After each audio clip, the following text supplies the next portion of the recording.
أعوذ بالله من الشيطان الرجيم بسم الله الرحمن الرحيم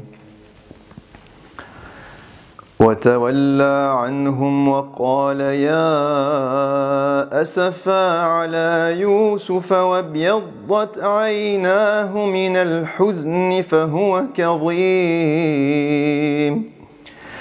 قالوا تالله تفتأ تذكر يوسف حتى تكون حرضا أو تكون من الهالكين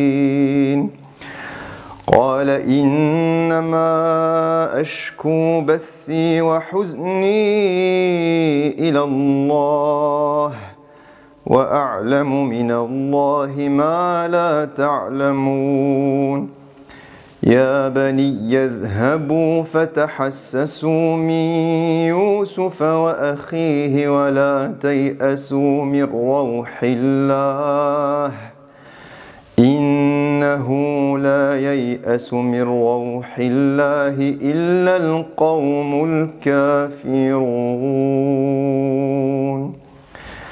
الحمد لله والصلاة والسلام على رسول الله وعلى آله وصحبه ومن والاه.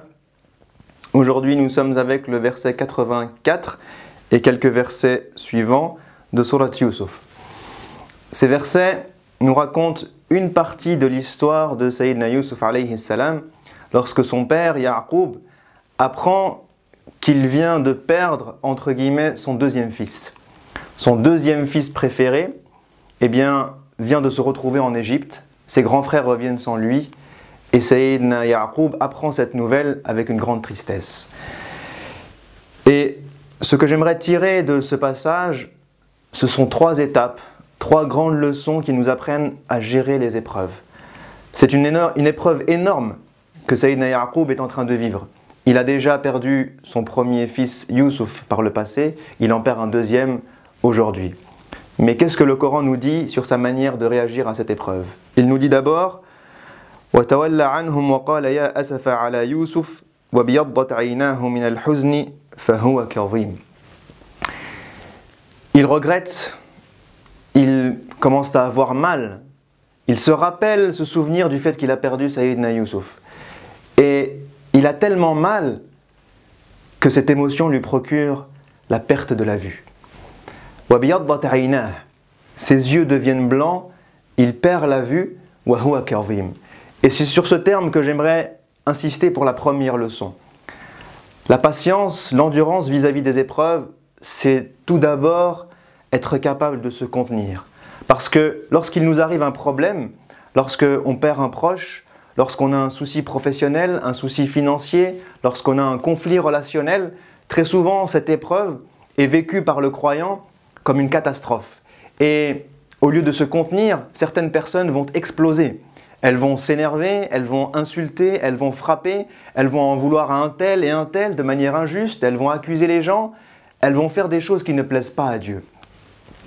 Et la première des étapes de la patience et de l'endurance, c'est d'être capable de se contenir, de contenir ses mauvaises émotions, de contenir ses mauvaises pensées, de contenir ses mauvais actes et d'observer un comportement qui plaît à Allah subhanahu wa ta'ala. Et c'est ce que fait Sayyidina Ya'qub. Puisque le Coran nous dit « wa huwa kadhim ». Kadhim veut dire qu'il est en train de se contenir d'une force qui est incroyable. Que l'émotion est entre guillemets là et qu'il n'arrive plus à faire plus. Au point où il perd la vue. Alayhi salam. Donc il se contient. Ensuite, un verset plus loin, lorsque ses enfants viennent à lui et lui disent « mais tu n'en as pas marre de ressasser cette histoire de Yusuf? Tu n'en as pas marre de repenser à lui? Tu vas te rendre malade, tu vas en mourir ?» Alors qu'il est en train de vivre une douleur intérieure énorme. Et là arrive la deuxième leçon. Qu'est-ce qu'il leur dit? قَالَ إِنَّمَا أَشْكُو بَثِّي وَحُزْنِي إِلَى اللَّهِ. La deuxième chose, c'est que Sayyidina Ya'qub a décidé de trouver le réconfort, il a décidé de trouver l'apaisement du cœur. Il a décidé de gérer cette émotion qui est la tristesse et l'angoisse dans sa proximité avec Allah subhanahu wa ta'ala. Il leur dit, laissez-moi, je vais raconter ma douleur à Allah. je vais implorer Dieu, je vais demander de l'aide à Dieu, je vais me plaindre à lui et uniquement à lui subhanahu wa ta'ala. Et on a deux termes ici, bathi wa huzni, qui très souvent les deux sont traduits par tristesse. Al-bath, c'est une tristesse ancienne qui provoque une angoisse que je vais ressasser au quotidien. C'est la perte de Youssouf, alayhi salam. Parce qu'il l'a perdu depuis peut-être 10, 20, 30 ans. Et chaque jour, il se pose la question, mais qu'est-il devenu? Est-ce qu'il est encore vivant? Est-ce qu'il va bien? Où est-il? Et cette angoisse est quotidienne. Et ça, c'est bathi. Et il parle aussi de huzni. Al-huzn, c'est une tristesse qui est immédiate, qui est instantanée. Et là, il parle de la perte de son deuxième enfant, qui lui a provoqué une douleur, une nouvelle douleur, mais qui est instantanée. Donc, il décide de raconter à Dieu son malheur, son ancien, mais qui a été quotidien pendant des années, cette angoisse quotidienne, et son nouveau malheur. Il a décidé de trouver l'apaisement dans la proximité d'Allah subhanahu wa ta'ala. Et le verset suivant nous donne une troisième leçon qui est également très importante. Il leur dit Ya bani yadhhabu fatahassasu min Yusuf wa akhihi wa la tay'asu min rawhillah fa innahu la yay'asu min rawhillah illa al-qawmul kafirun. Il leur dit, une fois qu'il s'est apaisé, une fois qu'il retrouve son esprit, il leur dit Ô mes enfants, retournez en Égypte. Fatahassasu. Tahassasu vient du mot hawas. Al-hawas, ce sont les sens. Il leur dit d'une manière ou d'une autre, eh bien, utilisez tous vos sens.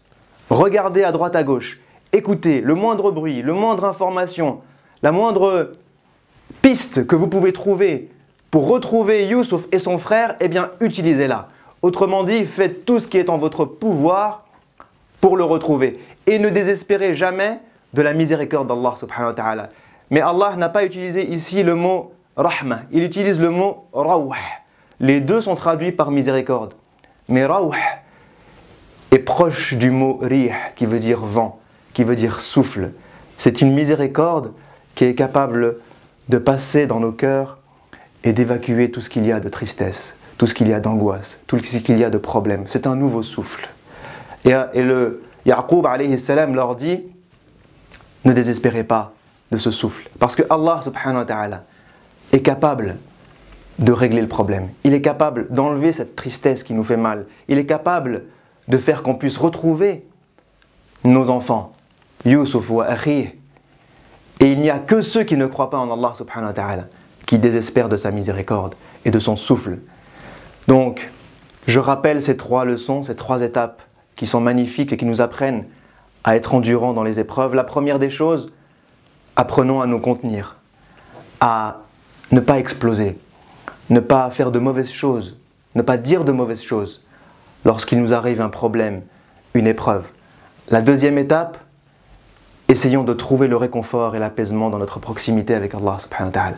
Allons lui raconter, allons l'implorer, allons lui demander de nous aider, allons lui demander de soulager nos cœurs, de soulager nos tristesses, soulager ces émotions que nous avons du mal à gérer. Et la troisième des choses, notre religion n'est pas une religion fataliste. Dieu ne veut pas que vous restiez dans votre épreuve à vous lamenter sur votre sort sans essayer d'en sortir. Il leur dit, faites tout ce qui est entre votre pouvoir pour en sortir. Faites tout ce que vous pouvez pour retrouver votre frère. Donc troisième étape, relevez la tête, recommencez à marcher, levez-vous, ne désespérez jamais. Même si c'est 30 ans après, 30 ans après, il a toujours espoir de retrouver son fils. Même si c'est 30 ans après, ne désespérez jamais et continuez d'avancer. Puisse Allah nous aider à gérer ces épreuves, puisse-t-il nous aider à gérer ces émotions qui sont difficiles et qui peuvent être lourdes dans notre cœur. Et puisse-t-il nous aider à relever la tête, à retrouver le chemin de la lumière. Assalamu alaikum wa rahmatullahi wa barakatuh. شهر رمضان الذي أنزل فيه القرآن هدى للناس وبينات من الهدى والفرقان